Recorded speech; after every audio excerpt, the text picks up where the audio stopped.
અભૂતપૂર્વ વિજયનો ભવ્ય વિજયોત્સવ. બિહાર વિધાનસભા ચૂંટણીમાં એનડીએના પ્રચંડ બહુમતી સાથે ઐતિહાસિક વિજય બદલ આજે પ્રદેશ કાર્યાલય શ્રી કમલમ ખાતે ભવ્ય વિજયોત્સવ યોજાયો, જેમાં મુખ્યમંત્રી ભૂપેન્દ્રભાઈ પટેલ અને પ્રદેશ અધ્યક્ષ જગદીશ વિશ્વકર્માએ ઉપસ્થિત રહી પત્રકાર પરિષદ સંબોધી. આ અવસરે પ્રદેશ કોષાધ્યક્ષ સુરેન્દ્રભાઈ પટેલ અને પ્રદેશ ઉપાધ્યક્ષ ગુરધનભાઈ ઝડફિયા સહિત પ્રદેશ અધિકારીઓ પદાધિકારીઓ વિશેષ ઉપસ્થિત રહ્યા હતા. અહેવાલ હિતેશ ઠક્કર, અમદાવાદ. આજે બિહારમાં વિધાનસભા ઇલેક્શનના રિઝલ્ટમાં એનડીએ સરકારનો ઐતિહાસિક વિજય બદલ માન્ય વડાપ્રધાન શ્રી નરેન્દ્રભાઈ મોદી સાહેબને ખૂબ ખૂબ અભિનંદન પાઠવું છું.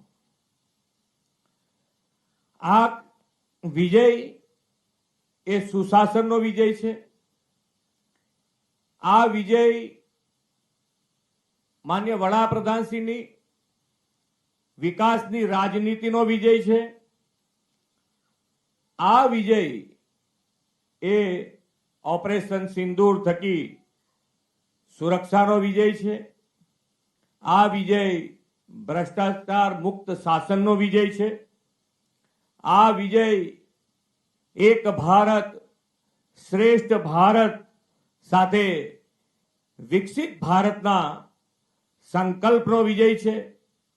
આ વિજય આત્મનિર્ભર ભારતનો વિજય છે.